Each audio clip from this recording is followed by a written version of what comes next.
There's someone in the wine press. What do you think he's doing?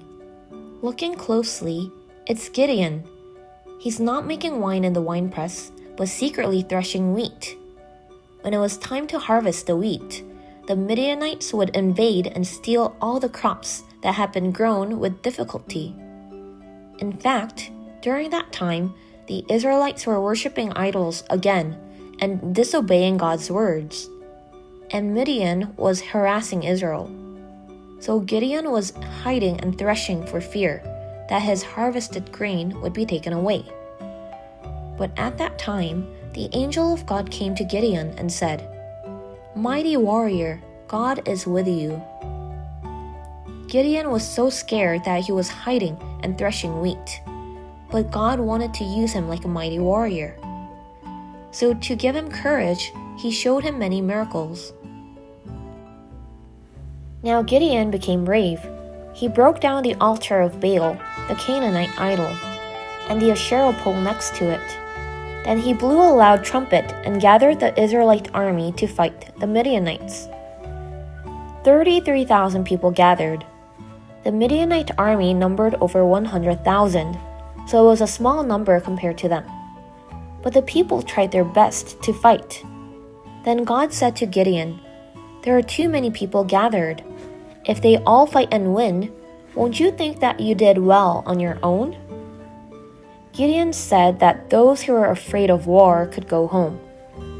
So 23,000 men went back. Now only 10,000 people were left to fight. But God said again, "There are still too many of them." God told them to see how the people drank water from the waterside and to select those who would go to war. In the end, only 300 Israelite soldiers were left to fight 100,000 Midianites.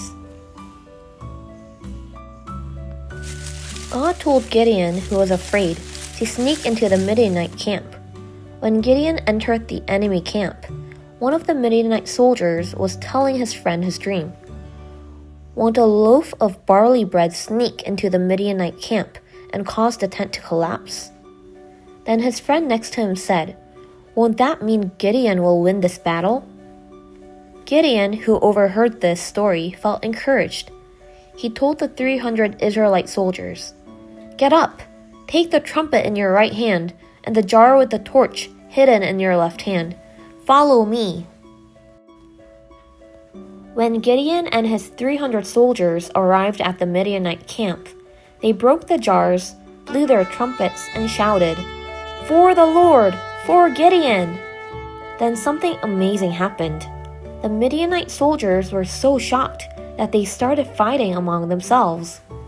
Something they had never seen before on a battlefield happened. None of the Israelites could say that they had won the war with their own strength and power.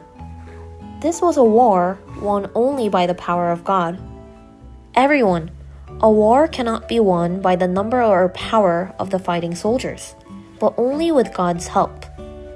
The story of Gideon and his 300 soldiers tells us this truth.